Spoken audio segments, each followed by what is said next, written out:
Good evening. We're now going to open the Committee of the Whole meeting, which will now come to order. The first agenda item is Subject A, Executive Session, AAA Northeast versus the Peabody Council et al. I'll now entertain a motion for the committee to go in executive session to discuss this matter. So moved. You've heard the motion. Any discussion? Mr. Chairman, will we be returning and reporting out on the AAA upon its conclusion? At this point, we're getting I guess, an update on the matter, and we will be coming out of executive session. Depending on what in executive session we may report out. At this point, I'm not sure. Okay, just simply that we'll be returning back to regular session. Just needs to be in the motion, that's all. Thank you. Thank you. Good point of order. You've heard the motion. On the motion, any further discussion? Roll call vote, please. Councilors Gould, Manning Martin, Yes. Sasslaw, Welton. Yes. Charis. Yes. McGinn. Yes. Mitsoulas. Yes. Turco. Yes. Rossignol. Yes. Melville. Yes. O'Neill. Yes. Motion carries 11-0.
Mr. Chairman. I thought this was pretty comprehensive. I would say the same thing whenever it comes to situations like this is, if we run into an issue, we can always amend it. It's not hard to do. I would just also, with regards to the hearings, so we would have a single the anticipation is every public hearing we would no longer make it part of the process to recess that public hearing every time, unless obviously it was the will of the council due to the actual content of the hearing to do so. Otherwise, we would try to hear and approve the same evening if possible. And the person wouldn't necessarily have to be here. They could come in through Zoom. Is that correct? Yeah, that's a great question, and that's exactly what I was proposing, is that, we move to the two-hearing approach, which I fully agreed with when we were forced to go fully remote during the pandemic, and I think it was the correct one. Gives up multiple opportunities for councilors to hear from, residents by phone, email, and also let certainly the public take part in a couple of public hearings if they wanted to. But I guess the way I phrase it is, and to your point, is if we go towards the dual hybrid, if you will, both Zoom and public participation, it would be my thought that we go to a single public hearing unless it is the will of the council. I think some of the factors in that is I think that we go back to the way we operated prior to the pandemic, but also I want to make sure that we're given a lot of thought to the businesses that are coming and applicants that are coming before us. And if we continue to make them wait another 2 weeks for another hearing when we're having both in-person as well as online Zoom participation, I think we're just going to, unnecessarily delay their application process, as well as, unnecessarily, constrain the business before us also. So, long answer, Council Nova, but thank you. Thank you very much, Mr. Chairman. I think, that makes complete sense to me. I think that your outline is fine. I also think the benefit of it is it's very simple, and people have been operating this way for some time. So I have no problem supporting this evening. Thank you. Thank you. Councilor Turco? Thank you, Mr. Chairman. I'm in agreement with Council Melville. I think, simple but thorough.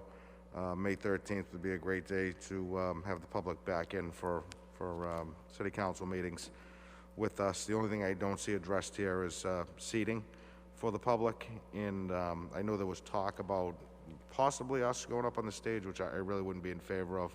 I think the school committee did that years ago, and it has almost a negative connotation to, the power of being up here and the people being down there. So I would like to stay on floor level. Maybe we could have the public sit on the stage, or we could have the public sit in the balcony. But I am in favor of moving forward tonight with May 13th as the opening. Councilor Turco, in answer to your question, I left it vague on the safety protocols, meaning 6 feet physical distance for all attendees. The thought would be that the majority of the people might be upstairs in the balcony, if you will, and then certainly there are limitations with everyone being able to get up there. So if we have elderly folks or anyone with any kind of walkers or whatnot, there will be probably seating out towards the hallway. So we are going to work on those logistics because we want to make sure everyone's comfortable, and also there's a platform for people to be able to have, safe distancing. Ultimately, this is not only, for all attendees protection, but also to make sure that it's just not people wandering around and not doing the social distancing, and certainly anyone who comes together with a family member, they can sit together. And I think that there might be some hearings we might have close to 100 people, so we have to figure out that, but I think I'm going to work with, getting some of these particulars out. I agree with you. I don't want to be up on the stage, although if I could just be there by myself, no, just kidding. We would all say that, no, kidding. I just don't think that works. I want to make sure we're out here with our residents on the same, level. That's where we belong, and I don't think it adds anything to the process. But any other councilors? Councilor Manny Martin, and then Councilor Gould. Thank you, Mr. Chairman, and you've already touched upon one issue that I was going to raise, which I'm glad, which would be ADA compliance, because the elevators don't go up to the balcony area, so you've already addressed that, so that's in the forefront of your mind. I'm glad. And then the other thing is once the governor's order is rescinded, I'm all in favor of continuing Zoom meetings in addition to in-person. But if we do continue the Zoom after the governor's order is rescinded, council, we have to have a physical presence of a quorum in the Wigan Auditorium, in addition to the chair must be here. So if, because otherwise it would be a violation of open meeting law if everybody were on Zoom and just the chair and Allison were here. So if we do move forward in that direction, councils would have to let the city council president and the clerk know if they were planning to not attend and to go by Zoom, so that we would make sure that we didn't violate open meeting law by not having a full quorum. So that's my 2 cents on this plan, and I'm all in favor of moving forward with it. Thank you. Thank you, Councilman Martin. Great point. I should have mentioned that, certainly we are still under the Governor Baker's emergency order, and technically, if that ended, right now the Zoom technology, is not, it's not something we may continue or be allowed to. But it's my understanding that there's, legislation afoot to allow that type of application or, technology to continue. So, no, I understand that. Councilor Gould. Thank you, Mr. President. Do you know, Mr. President, is City Hall going to be open late on Thursdays, starting on the 13th? Is that the date everything opens up? Or is it this only for city council meetings?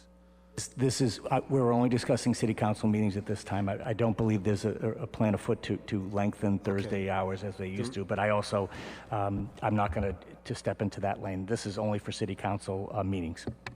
The reason I ask is one of your checklists here, you check with City Hall security staff. Is there going to be someone that will be here on Thursday nights for us? Correct. I used the phrase security. It'll be someone who will be, the entrance will be where it is now for the building for all participants to come in on the handicap door on Chestnut Street. There'll be a personnel there to greet folks, have them sign in and do, because we want to make sure that if there's happens to be some sort of outbreak of COVID due to attendees, we want to make sure we have a contact tracing and just to let them know, and more than likely we'll escort them up here because not everyone is familiar with City Hall. So it will be similar to how if people come for business during the day at City Hall. So when I use the word security or staff, it's just someone there to kind of, help us navigate this process. Thank you, sir. Councilman Walton. Thank you, Mr. President. I think this is great, and I think it's probably an evolving document as we continue to figure out the best way to get everyone back here. The only consideration that I would bring up that I would ask for you to think about is the ordering in which we allow the public to participate if we have a hybrid model between Zoom and in-person response during special permit hearings. Aside from that, I think it looks great. I know we're trying to take the steps forward as we can, and that this will continue to be adapted. Thank you. Thank you, Councilor Walton. I got, Clerk Danforth would just ask me, I heard your statement. I just remind all councils, even with our masks, sometimes let's move the microphones closer so that, but I believe you had asked, which is a great question, is, how should we have the order for public participation?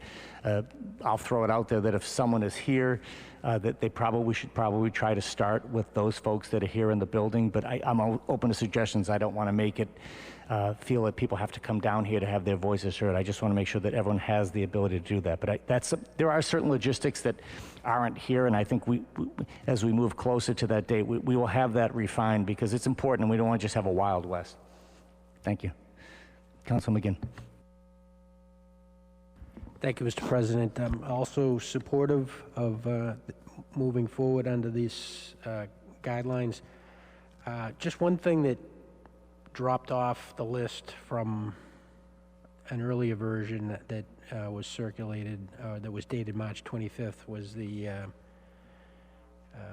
think you were trying to get us to think about what the protocol would be around the podium and the microphones and so forth, and I don't see that on this list. So I think we should add that back on. I don't know that we need to get a granular approach to that, but I don't want to be in a situation where we're here on the first night this is happening, and somebody starts walking towards the microphone, and we don't know if that's okay or not okay. We should probably decide, are we gonna have people, you know, if we're asking them to be socially distanced and perhaps in the balcony, should they be away from them to speak from there, so that we're not having people walking around and potentially creating distance issues, particularly if there happen to be a larger number of people here? Or would the expectation be that they're not going to speak from remote parts of the hall, but they are going to come, in which case we're going to have to make sure that the podium and the mic gets cleaned, that type of thing. So, Mr. President, I don't know if you had any additional thoughts on that, but again, it was on the first outline and was a good point. I think we should carry it forward. Thank you. Thank you, Councilman McGinn. I think the section that was left off, because I put it under kind of like the, almost like the restaurant rules. But yeah, I think my thought would be, and I'll just throw it out, I keep throwing thoughts out here. I get in trouble when I'm doing that at my house because my family tells me to stop giving thoughts. But I think that we should have any speakers come to the podium, and certainly we can, if there's a large enough crowd, address and say we'd like to have this section come forward. And I think we do have to have, you know, people will be wearing masks, and that's another thing that, and we can talk a little bit further about that. That's very important that we have some sort of control. We just don't have everyone gathering and lining up to speak, and that we maintain the 6, maybe even more, with that microphone. But yeah, we have to have, I've got to work with the City Hall personnel to see who can help us with that in terms of, you know, sanitizing the microphone, you know, that speaking area, and kind of getting those. They're important, because if we don't have that kind of outline for people, it just becomes chaotic. So I didn't put it on here. I'm certainly open to that, and then certainly, as I put in the original discussion, is safety is our priority. In addition to letting people participate, we want to make sure everyone goes home in the same condition they were. Thank you, Mr. President. So on that same note, so would we have like certain seats blocked off like they've done in you know, we've all been in waiting rooms and so forth, where you're not able to sit down in certain places to establish the distance? Is that the type of thing you're going to be working out with the City Hall staff? We'd maybe Exactly, yeah. Put some chairs around kind of sparsely, just so that we can set the right expectation in terms of proper distances. Those are things that you plan to work out with the staff. Correct, yes. Thank you. Thank you, Mr. Great question. Yeah, we have to have that outlined, because otherwise, you know, first of all, I'm trying to run the meeting and you folks are participating. None of us want to start saying, you know, Mrs. Brown, could you please stop sitting next to your, you know, the participant who you're, you know, we don't want to have that. We want to make sure, like any kind of public place, we have that. Those are certainly details that will be in place so that that everyone knows the rules and where to go, and there's no second guessing on that stuff. We've all been in situations where someone is not following what I would call protocol, guidelines, whatever. We don't want to deal with that. We just want to have everyone have the same ground rules. We all, you know, maintain social distancing. We all wear masks. I hesitated when I put that on the document that face masks must be worn at all times by all attendees. I understand people have health conditions.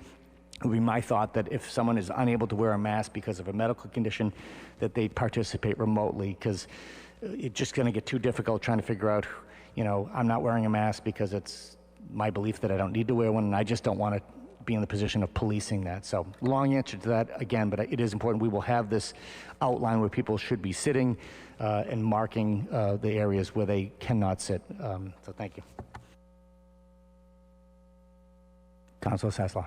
Thank you, Council President, and I will support this going forward. I think it's great news.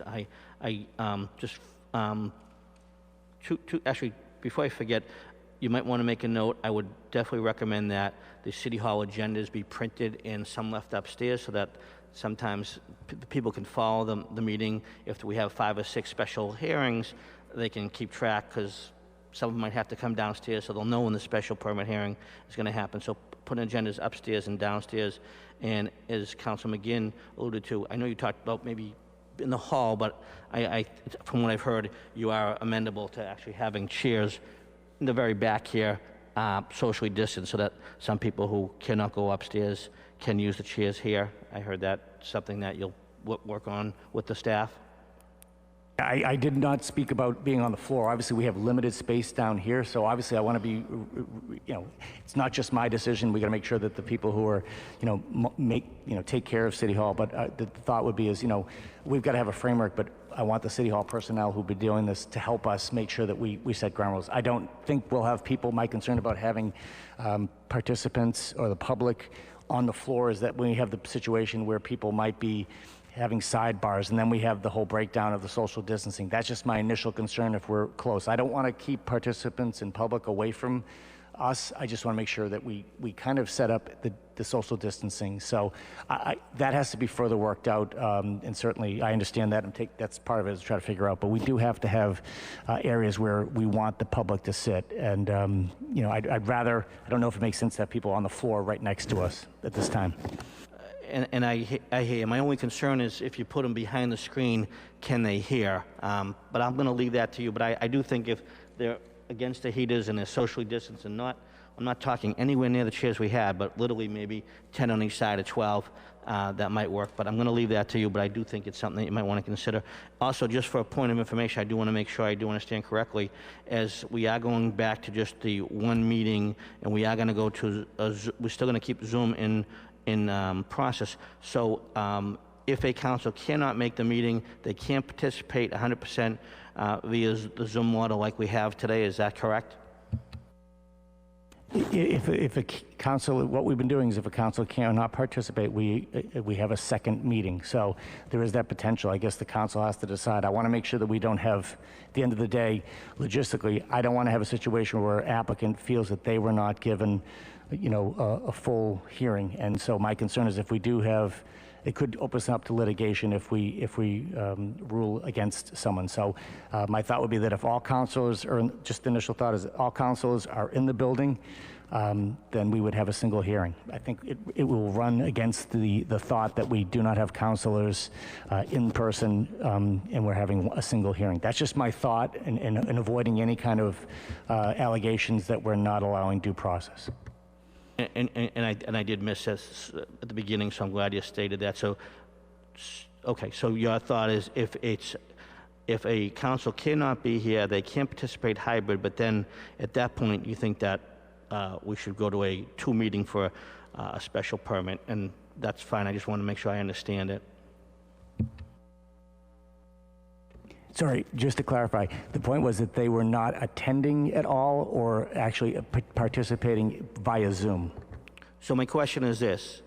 We're saying that we're going to go to in-person meetings, invite the public. We're going to go back to a 1 meeting for all special permits where we've been doing 2. My question is, we are still going to have the Zoom feature available to the public? If, for instance, I'm in California traveling, can I participate in the Zoom meeting in full capacity? That's what I'm trying to understand and vet, so we don't have that question come up at a future date. Me or anybody else, for that matter. And that's something I would confirm before we move forward, that we have it, ground rules with Solicitor Don Kahn, but Councilor Melville is the one with a wealth of knowledge, so I'll ask him. Councilor Melville. I got to be honest, that is not what I was intending when I asked the first question.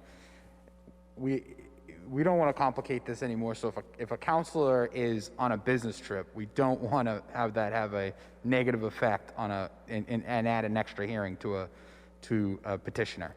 So my suggestion is you would keep this to a single hearing like we are doing now. If a councilor can't make a hearing, for whatever reason, they would let both the clerk and the chair know, so that you would ensure that we do have, as Councilor Manning Martin stated correctly, that we would have a quorum, and then based on that, the councilor could participate via Zoom that way. Otherwise, you are actually opening up yourself for a lot, because it would appear as if you're trying to cause a second hearing for an applicant. So I would suggest keeping it to 1 meeting, unless, of course, like many meetings happen, content of the meeting requires a recess of that hearing, and we come back. That would be my suggestion. Thank you. Thank you, Councilor Melville. And I guess my comment is that we want to avoid situations where we don't have a quorum here, but also we have a number of members who are on Zoom, so then it becomes more problematic. So, and once again, I'm just trying to give thoughts and framework, but I'm going to ask Councilor Danforth to comment. Thank you.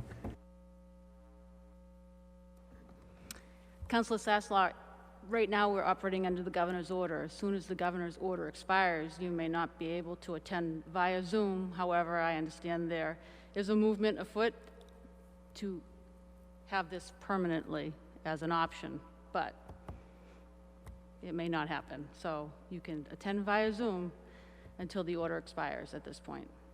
Thank you for that clarification. Thank you. All good, important information. And once again, before the day comes, any of those questions would be answered. But like I said, I stated in the beginning that we are allowed to do this because of the emergency order, which is now over a year old. So I have to believe for good government that the state legislature or the governor will work to allow enhanced public participation via Zoom or some other technology. But any other councilors want to speak at this time or comment? Hearing none at this point, I'd entertain a motion regarding reconvening and reopening for public participation. Councilor Rosenau. Thank you, Mr. President. Make a motion to approve and move forward with in-person participation from the public starting on May 13th with specific guidelines in place. So moved. On the motion, all in favor? Any opposed? It's a vote. Thank you. Can I get a motion to adjourn the committee of the whole? So moved, Mr. Chairman. You've heard the motion. All in favor? Any opposed? It's a vote. This meeting's adjourned.